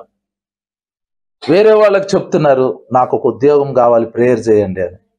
వాళ్ళు ఉపవాసం ఉండి ప్రార్థన చేశారు. మీకు పర్టికులర్గా మీరు కోరుకున్న ఉద్యోగమే మీకు కావాలి. ఆ ఉద్యోగం కొరకు మీరు ప్రార్థన చేస్తున్నారు, రెజ్యూమ్స్ ఇస్తున్నారు, మీరు ఎగ్జామ్స్ రాస్తున్నారు. అది రావచ్చు, అది రాకపోవచ్చు. అంటే మీరు జనరల్గా ప్రేయర్ చేస్తే. కానీ కొన్ని ప్రేయర్స్, కొన్ని థింగ్స్ మనం పొందుకోవాలి అని అంటే వరాలు కంపల్సరీగా ఆపరేట్ అవ్వాలి. మీకు ఒక ఎగ్జాంపుల్ చెప్తా. స్వస్థత వరం ఉంది. ఒక వ్యక్తికి క్యాన్సర్ వచ్చింది. అది ఫస్ట్ స్టేజ్ దాటిపోయింది, సెకండ్ స్టేజ్ దాటిపోయింది, థర్డ్ స్టేజ్ దాటిపోయింది, 4th స్టేజ్లో ఉంది. డాక్టర్లు చనిపోతాడు అని చెప్పారు. మీరు వెళ్ళి ప్రార్థన చేయండి, 99.99% అది తగ్గదు. మామూలుగా ప్రార్థన చేస్తే, ఆయిల్ వేసి ప్రార్థన చేస్తే తగ్గిపోయింది అనుకోండి, అప్పుడు ఇక అన్ని హాస్పిటల్స్ ఖాళీ అవుతాయి. మీకు అర్థమైందా? ప్రేయర్ ద్వారా, జస్ట్ సింపుల్ ప్రేయర్ ద్వారా అది తగ్గితే, సింపుల్ ప్రేయర్ ద్వారా తగ్గితే మన హాస్పిటల్స్ అన్నిటినీ ఖాళీ చేసేయచ్చు. అవి షట్ డౌన్ అయిపోతాయి సింపుల్ ప్రేయర్ ద్వారా ప్రేయర్ చేస్తే. కానీ అవి తగ్గవు. అదే ఈ 9 వరాల్లో ఒక వరము స్వస్థత వరం, స్వస్థపరుచు కృపావరం ఉంది. అది పొందుకుని వెళ్ళి మీరు ప్రేయర్ కూడా చేయాల్సిన అవసరంలా, జస్ట్ మీరు ఇలా టచ్ చేయండి, అది తగ్గిపోతుంది, అది హీల్ అవుతుంది. దానికి ప్రేయర్ కూడా అవసరం లేదు. జస్ట్ మీ ఊమ పడితే చాలు, మీ నీడ పడితే చాలు, ఇట్ విల్ బి హీల్డ్. అంటే ప్రార్థన వల్ల జరిగే కొన్ని ఉంటాయి, కృపావరాల ద్వారా, వరాల ద్వారా జరిగే కొన్ని ఉంటాయి.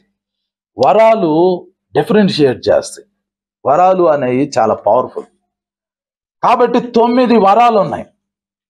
వీటిని మనం డిజైర్ చేయాలి. అసలు అవి వచ్చినా రాకపోయినా ఫస్ట్ మీకేముండాలి? డిజైర్ చేయాలి. డిజైర్ అంటే ఆపేక్షించాలి. మీకేముండాలి? ఆపేక్షించాలి. అంటే నా లైఫ్ ఇలా ఉండకూడదు, నా ప్రేయర్ ఇలా ఉండకూడదు, నా వ్యక్తిగత కుటుంబ జీవితాలు ఇలా ఉండకూడదు, అది మీరు ఆపేక్షించాలి. ఆ ఆపేక్షించడం అంటే డిజైర్ చేయాలి. వాటి కొరకు దప్పిక కొనాలి, వాటి కొరకు ఆకలి కొనాలి. అవి వెంటనే రావు, కొన్నిసార్లు వెంటనే వస్తాయి, కొన్నిసార్లు వెంటనే రావు, కొన్నిసార్లు వాటి కోసం మనం పోరాడాలి. ఇప్పుడు మీరు ఎంత వాక్యం విన్నారు, రండి నేను మీకు వరాలు ఇచ్చేస్తాను అని అంటే ఏముంది? అందరూ వచ్చి క్యూ కడతారు. మీకు ఇష్టం ఉండి నా లేకపోయినా అవి వస్తాయి అని చెప్పలేం. వాటి కోసం ఫస్ట్ మీ లోపల ఏముండాలి అంటే ఆపేక్ష ఉండాలి. ఫస్ట్ వాటి కోసం మీరు ఆకలి కొనాలి, వాటి కోసం మీరు దప్పిక కొనాలి. అప్పుడు ఏమవుతాయి అని అంటే వాటికి వే స్టార్ట్ అవుతుంది, ఓపెన్ అవుతుంది, వాటి వే ఓపెన్ అయిపోతుంది. అయితే ఇప్పుడు ఫస్ట్ మనము వరాల గురించి తెలుసుకుని వాటిని ఆపేక్షించడం స్టార్ట్ చేసినప్పుడు అవి యాక్టివేట్ అవటం స్టార్ట్ అవుతుంది. అవన్నిటినీ కలిపేయమంటారంటే, 9 వరాలని కలిపేయమంటారంటే శక్తి, దేవుని శక్తి. ఆ దేవుని శక్తి ఆ 9 వరాల్లో ఆపరేట్ అవుతుంది. ఇప్పుడు ఆ దేవుని శక్తి ఎలా వచ్చింది అంటే, అపోస్తుల కార్యాల గ్రంథం 1వ అధ్యాయము 8వ వచనం చదవండి. అందరు చదవండి.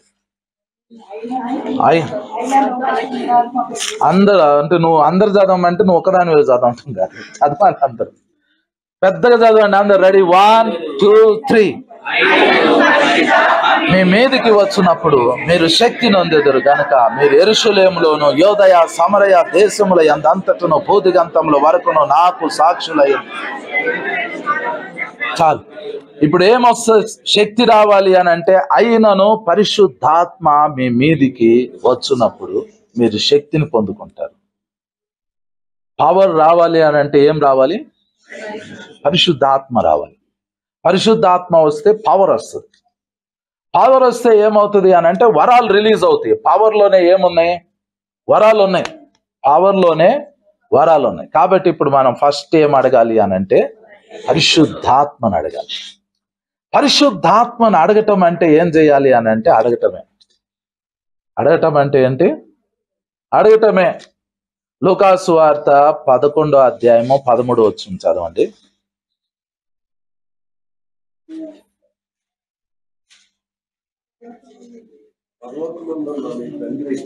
అందరు తీయండి దయచేసి. లూకాసు వార్త 11వ అధ్యాయము 13వ వచనం. లూకాసు వార్త 11వ అధ్యాయం 13వ వచనం. రెడీ? 1 2 3 చదవండి.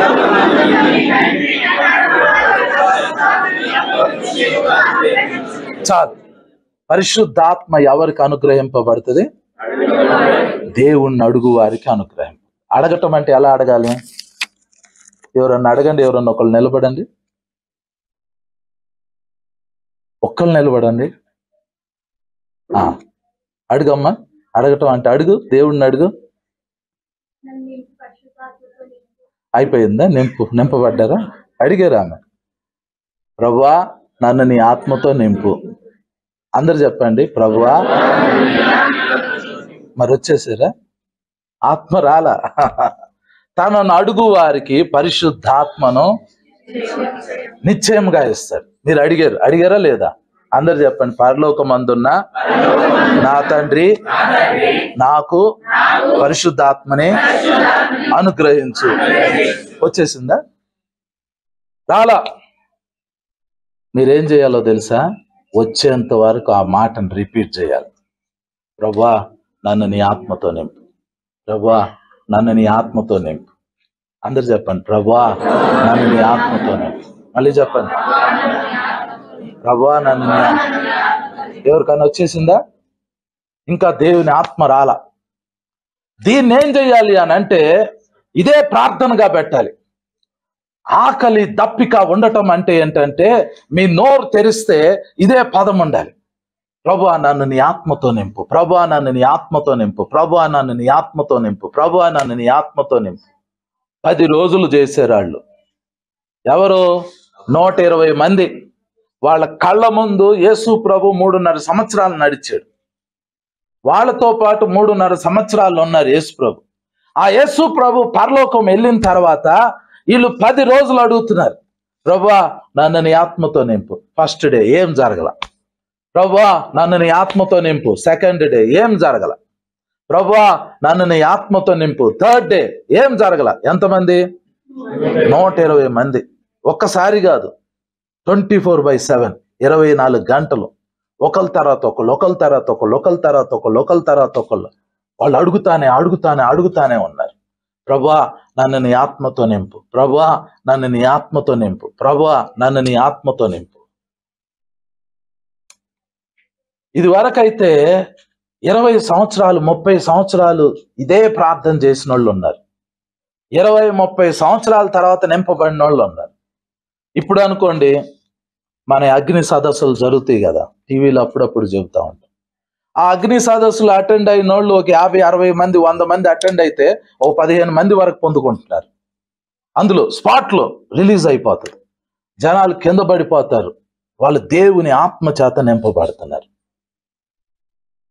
ఇప్పుడు పొందుకుంటున్నారు. వాళ్ళకి అసలు ఏమీ తెలియకపోయినా కూడా జస్ట్ వాళ్ళని ఇలా టచ్ చేస్తే చాలా లోపలికి దేవుని ఆత్మ చాలా బలంగా రిలీజ్ అవుతా ఉంటారు. అయితే ఒక 30 సంవత్సరాల బ్యాక్ వెళ్తే ఇంత ఉజ్జీవం లేదు. 30 సంవత్సరాలు 40 సంవత్సరాలు వెనక్కి వెళ్తే క్రిస్టియానిటీకి అసలు వాల్యూవే లేదు భారతదేశంలో. ఇప్పుడు ఆత్మ కుమ్మరింపు ఎక్కువ జరిగింది. యోవేలు గ్రంథం 2వ అధ్యాయం 28వ వచనం మళ్ళీ చదవండి. యోవేలు గ్రంథం 2వ అధ్యాయం 28వ వచనం. తర్వాత అలాగే అపోస్తల కార్యాల గ్రంథం 2వ అధ్యాయము 17వ వచనం. అంత్య దినముల యందు అందరు బైబిల్స్ ఓపెన్ చేయండి. అపోస్తల కార్యాల గ్రంథం 2వ అధ్యాయం 17వ వచనం చదవండి. అందరు బైబిల్స్ ఓపెన్ చేయండి. అంత్య దినముల యందు నేను మనుషులందరి మీద మీ కుమారులను మీ కుమార్తెలను ప్రవచించెదరు, మీ యవనులకు దర్శనములు కలుగును, మీ వృద్ధులు కలలు కలుగు. నా దాసుల మీదను నా దాసురాండ్ర మీదను నా ఆత్మను కుమ్మరించెదరు కనుక వారు. మీకు ఒక విషయం చెప్తాను వినండి. ఇక్కడ ఏం రాయబడిందంటే అంత్య దినాలు, ఇన్ ద లాస్ట్ డేస్, అంత్య దినాలలో నా ఆత్మని మనుషులందరి మీద కుమ్మరిస్తాను అన్నాడు. కుమ్మరించినప్పుడు ఏం జరిగిద్ది అని అంటే కళలు వస్తాయి, దర్శనాలు వస్తాయి, ప్రవచనాలు వస్తాయి. ఏమేమి వస్తాయి? కళలు వస్తాయి, దర్శనాలు వస్తాయి, ప్రవచనాలు వస్తాయి. ఇశ్రాయేలు దేశము, ఇశ్రాయేలు సైన్యము గాజా మీద దాడి చేస్తూ ఉంది. దాడి చేయటం అంటే హమాస్ తీవ్రవాదులందరినీ ఏర్పడేస్తూ ఉంది. ఆ గాజాలో ఉంటున్న పాలస్తీనియన్స్ అందరూ, వాళ్ళందరూ ఇస్లాం మతాన్ని ఫాలో అయ్యేవాళ్ళు. ఇశ్రాయేలీలు యోధా మతాన్ని ఫాలో అయ్యేవాళ్ళు. దేవుని ఆత్మ యోధా మతం మీద ఉన్న వాళ్ళ మీద కుమ్మరింపబడిన, ఇస్లాం మతం మీద కుమ్మరింపబడిన వాళ్ళు యేసు ప్రభునే చూస్తారు. మీకు అర్థమైందా? దేవుని ఆత్మ ఒక హిందూ మీద కుమ్మరింపబడ్డారు అనుకోండి, అప్పుడు వాళ్ళు ఏం చూస్తారు? యేసు ప్రభుని చూస్తారు. బౌద్ధ మతస్థుడి మీద దేవుని ఆత్మ కుమ్మరిస్తే వాళ్ళు ఎవరిని చూస్తారు? యేసు ప్రభుని చూస్తారు. ఇస్లాం మతస్థుడి మీద దేవుని ఆత్మ కుమ్మరింపబడితే యేసుప్రభుని చూస్తారు. దర్శనంలో గాని కళలో గాని యేసుప్రభుని చూస్తారు. యోధా మతం వాళ్ళ మీద కుమ్మరింపబడితే యేసుప్రభుని చూస్తారు. అన్యజనుల మీద కుమ్మరింపబడితే యేసుప్రభుని చూస్తారు. ఇప్పుడు ఇశ్రాయేలీలు ఆ గాజా స్ట్రిప్ మీద దాడి చేస్తున్నప్పుడు యూదులు ఇస్లాం మతస్థుల మీద, ఆ దేశం మీద, ఆ దేశంలో ఉన్న హమాస్ తీవ్రవాదుల్ని ఏర్పడేస్తా ఉన్నారు. ఇక్కడ ఏం రాయబడింది? 17వ వచనం చదవండి. అంత్య దినముల యందు, ఒక్క నిమిషం, అంత్య దినముల యందు. అంత్య దినాలు అని అంటే బైబిల్లో చాలా మీనింగ్స్ ఉన్నాయి.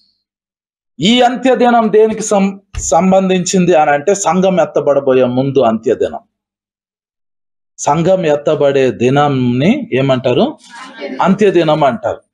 మీలో కొంతమంది అంటారు అది అంత్య దినం అని ఎలా చెప్పగలుగుతాము అని అంటారు. యోహాను సువార్త 6వ అధ్యాయము 54వ వచనం చదవండి. నా శరీరం తిని, అందరు చదవండి, అందరు బైబిల్స్ ఓపెన్ చేయండి. యోహాను సువార్త 6వ అధ్యాయము 54వ వచనం. నా శరీరం తిని నా రక్తం త్రాగువాడే నిత్య జీవం గల. అంత్యదినమున నేను వానిని, అంత్యదినమున మనం లేపబడతాం. మనం లేపబడే దినం ఏది? అంత్యదినం అంటే ఏది?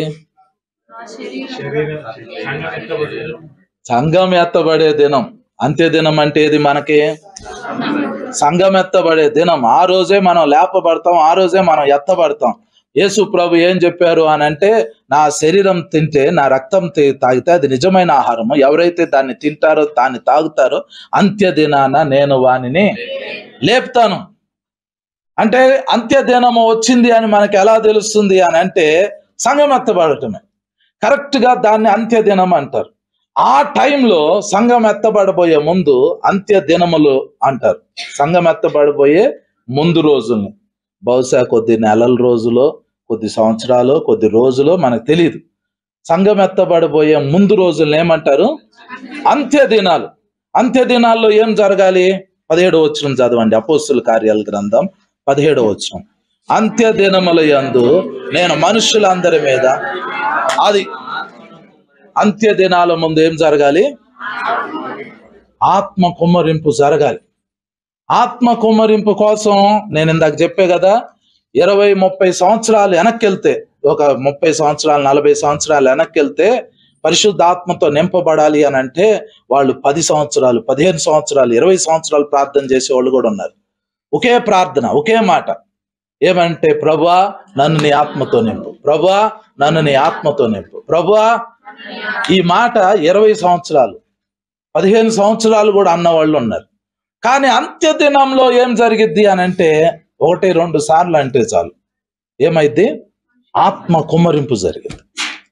అయితే ఈ ఇశ్రాయేలీలు ఈ గాజా స్ట్రిప్ మీద దాడి చేసి హమాస్ తీవ్రవాదులందరినీ ఏరేస్తా ఉంటుంటే గాజా మొత్తం నాశనం అవుతుంది.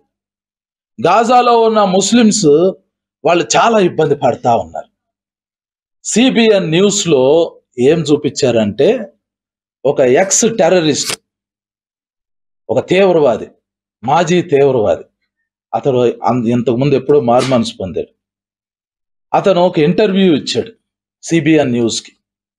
ఏం చెప్పారు అని అంటే, ఈ ఇస్లాం మతాన్ని పాటించే ఆ గాజాలో ఉన్న మొత్తం గాజా సివిలియన్స్, సిటిజన్స్ అందరిలో చాలా మందికి కళలు వస్తున్నాయి, దర్శనాలు వస్తున్నాయి. ఆ కళల్లో, ఆ దర్శనాల్లో వాళ్ళు యేసు ప్రభువుని చూస్తున్నారు. ఇలా చూసిన వాళ్ళు ఒకే రోజు 200 మంది తమ జీవితాలను యేసు ప్రభువుకి అప్పగించుకున్నారు. అయితే ఇందులో ఉన్న ఒక అద్భుతం ఏంటంటే, 200 మంది ఒకే కళను చూశారు. ఈయన ఏం చూశాడో ఆ పక్కనోళ్ళు అదే చూశారు, అతనేం చూశాడో ఇంకో అతను అదే చూశాడు. సేమ్ 200 మందికి ఒకే డ్రీమ్ వచ్చింది, ఒకే విజన్ వచ్చింది. అందులో యేసు ప్రభు కనపడ్డాడు. Same dream. అక్కడ రివైవల్ స్టార్ట్ అయింది.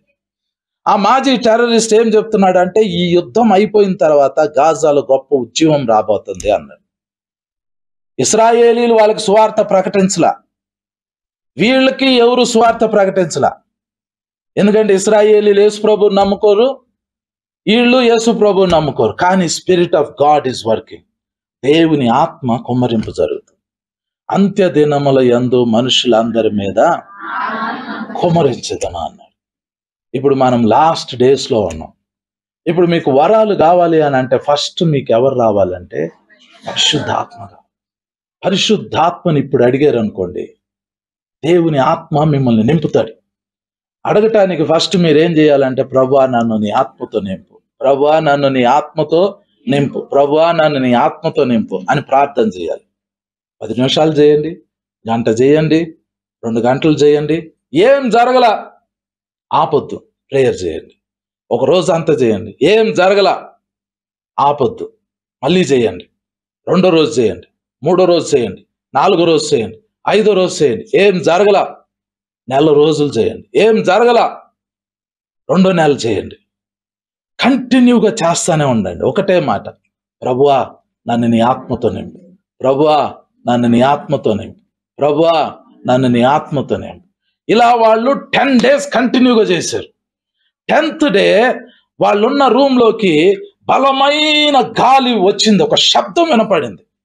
వాళ్ళు చూస్తూ ఉండగా అగ్ని వచ్చింది, వాళ్ళందరి మీదకి అగ్ని రిలీజ్ అయింది. అప్పుడు వాళ్ళు పవర్తో నింపబడ్డారు. అప్పుడు వాళ్ళు దేవుని ఆత్మతో నింపబడి వాళ్ళు ఏం చేశారు? 2వ అధ్యాయం అపోస్తుల కార్యాల గ్రంథం 2వ అధ్యాయం 1వ వచనం చదవండి.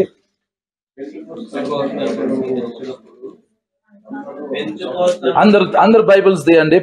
అపోస్తుల కార్యాల గ్రంథం 2వ అధ్యాయం 1వ వచనం దగ్గర నుండి చదవండి.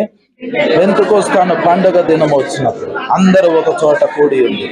అప్పుడు వేగముగా వీచు బలమైన గాలి వంటి ఒక ధ్వని ఆకాశం నుండి అకస్మాత్తుగా వారు కూర్చుండి ఉన్న ఇల్లంతని మరియు అగ్ని జ్వాలలు వంటి నాలుకలు విభాగింపబడినట్టుగా వారికి కనబడి వారిలో ఒక్కొక్కరి మీద వాలగా అందరూ పరిశుద్ధాత్మతో నిండిన వారై ఆ ఆత్మ వారికి వాక్ శక్తి అనుగ్రహించిన కొలది.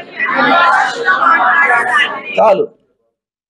వాళ్ళు అలా ప్రార్థన చేస్తూ ఉండినప్పుడు వాళ్ళు చూస్తూ ఉండగానే సడన్ గా గాలి వచ్చేసింది, శబ్దం వచ్చేసింది, అగ్ని వచ్చేసింది. వాళ్ళు దేవుని ఆత్మతో నింపబడ్డారు. నింపబడిన తర్వాత కొంతమంది ప్రవచిస్తారు, కొంతమంది అన్య భాషలు మాట్లాడతారు. అన్య భాషలు 3 రకాలుగా ఉంటుంది.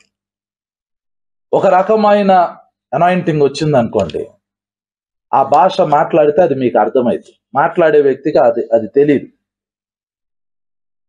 ఇక్కడ ఇంగ్లీష్ రాని వాళ్ళు కొంతమంది ఉన్నారు, వాళ్ళ మీదకి దేవుని ఆత్మ వచ్చింది అనుకోండి, వాళ్ళు ఇంగ్లీష్లో మాట్లాడతారు.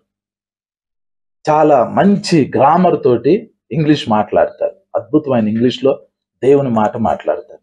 మాట్లాడే వాళ్ళకి తెలీదు, కానీ వినే వాళ్ళకి అర్థమైంది ఇది దేవుడు మిస్టరీస్ మాట్లాడుతున్నారు అని. ఇది ఫస్ట్ టైప్ ఆఫ్ టంగ్స్. ఇది మొదటి రకము భాషలు. 2వ రకం భాషలు ఏంటంటే అవి మాట్లాడుతూ ఉంటుంటే మళ్ళీ వాటి అర్థం తెలుసుకోవటం కోసం దేవుడు అర్థం చెప్తాడు. ఆ వరం ఉంటేనే అర్థం తెలుస్తుంది. ఆ వరము వాడినప్పుడు మాట్లాడింది ఏంటో ఆ విషయము ఆ వరం ద్వారా తెలుసుకోవచ్చు. అది 2వ టైప్. 3వ టైప్ ఏంటంటే అసలు ఆ భాషలు ఎవరికి అర్థం కావు, అవి కేవలం దేవునితో మాట్లాడే భాషలు. ఒకసారి 14వ అధ్యాయము కొరింథీయులకు రాసిన మొదటి పత్రిక 14వ అధ్యాయము 1వ వచనం నుండి చదవండి.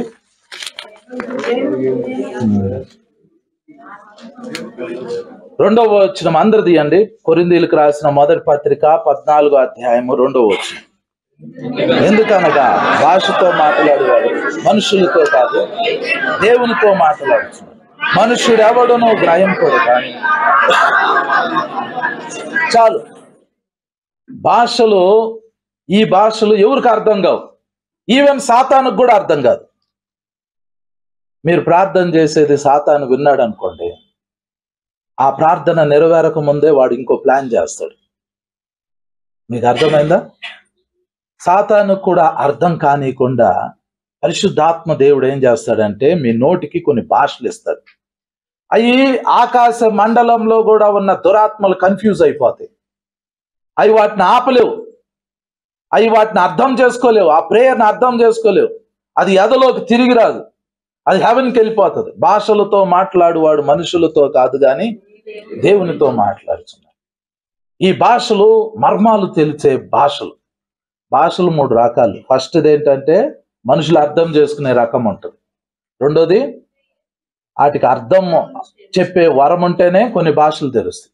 కొన్ని భాషలు మిస్టరీ, అవి అర్థం కావు, అవి హెవెన్కి వెళ్ళిపోతాయి. అవి దేవుడితో మనము మన గురించి మాట్లాడుకునే భాషలై. మీరు ఆత్మ పొందుకున్నప్పుడు ఈ 3 భాషల్లో ఏదో ఒక భాష రిలీజ్ అవ్వచ్చు, లేదా మీరు ఆత్మ పొందుకున్నప్పుడు ప్రవచించవచ్చు, లేదా మీరు దర్శనం చూడవచ్చు, లేదా మీరు కళలు కానొచ్చు, లేదా ఆ పవర్ని ఎక్స్పీరియన్స్ చేయొచ్చు దేవుని ఆత్మ వచ్చినప్పుడు. ఈ వరాల్లో ఫస్ట్ వచ్చే వరం ఏంటంటే భాషల వరం. 9 కృపావరాల్లో ఫస్ట్ వచ్చే వరము భాషల వరం. మీరు భాషల వరం కూడా అడగాలి. నన్ను యేసు ప్రభు 8వ తారీఖు అక్టోబర్ నెల 2000 సంవత్సరంలో నన్ను నా తల మీద డైరెక్ట్గా చేయబెట్టాడు ఫిజికల్గా. అప్పుడు పవర్ నా లోపలికి రిలీజ్ అయింది, కానీ భాషలు మాట్లాడలేదు. 2 సంవత్సరాలు ప్రభువా నాకు ఆ భాషల వరం ఇవ్వు, భాషల వరం ఇవ్వు, భాషల వరం ఇవ్వు అని అడిగితే 2 years తర్వాత దేవుడు ఇచ్చాడు. అడగందే రాదు. భాషలు మాట్లాడాలి అని అనుకుంటే, మీకు రావాలి అని అనుకుంటే అడగాలి. భాషలు ఏమవుతాయి అని అంటే ఫస్ట్ మీరు ప్రార్థన ఏం చేస్తారు? ప్రభువా నన్ను నీ ఆత్మతో నింపు అంటారు. అది నెరవేరింది అనుకోండి, మీకు దేవుని ఆత్మ వచ్చినట్లు. అప్పుడు భాషలు కూడా వస్తాయి. భాషలు వచ్చినాయి అనుకోండి, భాషలు మాట్లాడండి. 1 గంట మాట్లాడండి, 2 గంటలు మాట్లాడండి, 3 గంటలు మాట్లాడండి. ఒక పర్టికులర్ టైంలో భాషలు ఆగిపోతాయి. భాషలు ఏం చేస్తాయి అని అంటే మూలుగులు అవుతాయి. ఉచ్చరింప సఖ్యము కాని మూలుగులు. 26వ వచనం, రోమా పత్రిక 8వ అధ్యాయం 26వ వచనం చదవండి. రోమా పత్రిక 8వ అధ్యాయం 26వ వచనం. అటువలే ఆత్మయు మన బలహీనతలను చూసి సహాయము చేయుచున్నాడు. ఏలయనగా మనము యుక్తముగా ఎలాగూ ప్రార్థన చేయవలెనో మనకు తెలియదు గాని ఉచ్చరింప సఖ్యము కాని మూలుగులు. మీరు భాషలు మాట్లాడుతా ఉండినప్పుడు ఒకరోజు భాషలు ఆగిపోయి మీ లోపల నుంచి మూలుగులు వస్తాయి. మూలుగులు అని అంటే ఇక మీరు మూలుగుతున్నట్టే ఉంటుంది, దాన్ని ఎవరు ఇమిటేట్ చేయలేరు. మూలుగులు వస్తా ఉన్నాయి అనుకోండి, మూలుగులు కంటిన్యూ చేస్తున్నారు అనుకోండి. అపోస్తుల కార్యాల గ్రంథం 7వ అధ్యాయం 34వ వచనం చదవండి. అపోస్తుల కార్యాల గ్రంథం 7వ అధ్యాయము 34వ వచనం చదవండి.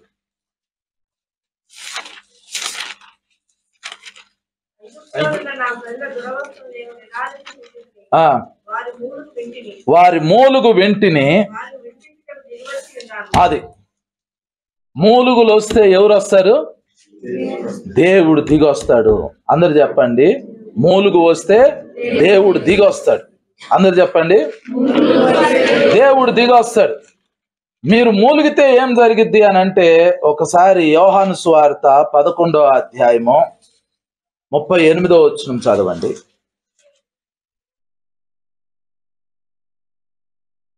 యేసు మరలా తనను మూలుగుచు సమాధి యొద్దకు వచ్చెను. యేసు మరలా, అందరు తీయండి అది యోహాను సువార్త 11వ అధ్యాయం 38వ వచనం.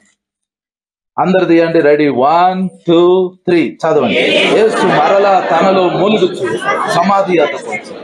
అది ఒక గుహ, దాని మీద ఒక రాయి పెట్టి ఉంది. చాలు. అక్కడ ఏం జరిగిందో తెలుసా? యేసు ప్రభు లాజర్నే బతికించబోతున్నాడు. లాజర్నే బతికించబోయే ముందు యేసు ప్రభు ఏం చేశాడు? మూలిగాడు. మూలిగితే ఏమైతే? దేవుడు దిగొస్తాడు. దేవుడు దిగొస్తే ఏమవుతుంది? చచ్చిని బతుకుతాయి. మీరు మామూలు ప్రేయర్ చేశారు అనుకోండి, ఇది జరగవు. మీ ప్రార్థన దేవుని ఆత్మ కొరకు ఉండాలి. దేవుని ఆత్మ పొందుకుంటే వరాలు వస్తాయి. వరాల్లో ఒక వరము భాషల వరం. భాషలు మాట్లాడుతా ఉంటుంటే భాషలో ఒక రోజు ఆగిపోయి నెక్స్ట్ లెవెల్కి వెళ్తారు. అది మూలుగులు వస్తాయి. మూలుగులు వచ్చినాయి అని అంటే దేవుడు దిగి వస్తాడు. ఇక అది అల్టిమేట్ ప్రేయర్, హైయెస్ట్ ప్రేయర్. ఇక అది దేవుడు దిగొచ్చాడు అని అంటే చచ్చిని బ్రతుకుతి. మూలుగులు రావటం అంత ఈజీ కాదు. మూలుగులు ఈజీగా వస్తాయి అనుకున్నారు, భాషలు వస్తాయి ఈజీగా. ఇప్పుడు మీకు ప్రార్థన చేయబోతున్నాము, మీకు ఇప్పుడు భాషలు వస్తాయి, కానీ మూలుగులు అంత ఈజీగా రావు. నేను భాషలతో కొన్ని గంటలు ప్రార్థన చేస్తాను, మూలుగులు రావు. 9 గంటలు 10 గంటలు దాటామనుకోండి, ఒకసారి దాటా నేను 9 గంటలు ప్రేయర్లోకి వెళ్తే అక్కడికి వెళ్ళిన తర్వాత అక్కడ ఏమవుతాయి అని అంటే మూలుగులు వస్తాయి. 9 గంటలు కూర్చునే ఓపిక ఉండిద్ది అనుకుంటున్నారా మీకు? ఆ ఓపిక తెచ్చుకోవాలి. ఒక పర్టికులర్ పాయింట్ వచ్చినప్పుడు బ్రేక్ త్రూ వచ్చింది, అక్కడ మూలుగులు రిలీజ్ అవుతాయి. ఆ మూలుగులు రిలీజ్ అయినప్పుడు అక్కడ రివైవల్ బ్రేక్ అవుతుంది. దేవుడు అక్కడ ఆ పాయింట్లో దిగి వస్తాడు, ఆ లొకేషన్లో దిగి వస్తాడు. మీ ప్రార్థన ఫస్ట్ ఏం అవ్వాలి అని అంటే ఆత్మగా మారాలి. ఆత్మ పొందుకున్న తర్వాత టంగ్స్గా మారాలి. టంగ్స్ గ్రోనింగ్స్ మూలుగులుగా మారాలి. మూలుగులుగా మారితే అక్కడ there you will see God, there you will meet God. అక్కడ మీరు దేవుణ్ణి కలుసుకుంటారు. మనం మామూలుగా ప్రేయర్కి వచ్చి ఇంటికి వెళ్ళిపోయి ఒక వాక్యం తీసుకుని 2 నిమిషాలు ప్రార్థన చేసుకుంటే అయ్యేది కాదు. అది పవర్ని ఎక్స్పీరియన్స్ చేయాలి అని అంటే స్పిరిట్లోకి మనం వెళ్ళాలి. స్పిరిట్లోకి వెళ్ళాలి అని అంటే దీని కొరకు ఈ డిజైర్ ఉండాలి, వీటిని ఆపేక్షించాలి. ఆపేక్షించినంత కాలము నథింగ్ విల్ చేంజ్. ఏది మారదు. మీరు వస్తారు, వింటారు, వెళ్తారు, అంతే. Nothing will change. నా డిజైర్ ఏంటంటే మీరు ఆ లొకేషన్కి వెళ్ళి దేవుణ్ణి కలుసుకున్నారనుకోండి, ఇక్కడ కూర్చోరు మీరు. ఇక్కడ నుంచి వెళ్ళి మీరు వేరే చోట దేవుడు చెప్పిన మాటలు చెప్పడం స్టార్ట్ చేస్తారు, దేవుడు చెప్పిన క్రియలు చేయటం స్టార్ట్ చేస్తారు. చర్చ్లో కూర్చోకండి. చర్చ్లో ఇయర్స్ సంవత్సరాలు గడిచిపోయిన సేమ్ చైర్లో మనం కూర్చోకూడదు. సంవత్సరాలు గడిచే కొలదే ఆ చైర్ని ఇంకొకరికి ఇచ్చి మీరు బయటికి వెళ్ళి దేవుని గురించి చెప్పే పవర్లోకి వెళ్ళాలి. కాబట్టి ఆ డిజైర్ మీలో స్టార్ట్ అవ్వాలి, ఆపేక్షించాలి. అప్పుడు మనం దేవుని ప్రెజెన్స్ని ఎక్స్పీరియన్స్ చేయగలుగుతాం. ఎవరైనా భాషలు మాట్లాడాలని అనుకుంటున్నారా? భాషలు మాట్లాడే వాళ్ళు మూలుగుల్లోకి వెళ్ళాలనుకుంటున్నారా? లేచి నిలబడని ప్రార్థన చేయబోతున్నాం. ఈ సమయంలో ఆ పవర్ మన మీదకి రిలీజ్ కావాలి. ఈ సమయంలో ఆ పవర్ని మనం ఎక్స్పీరియన్స్ చేయబోతున్నాం. అందరు కళ్ళు మూసుకోండి. Thank you Holy Spirit, thank you Lord, thank you Lord, thank you Holy Spirit. Holy Spirit, God, we thank you.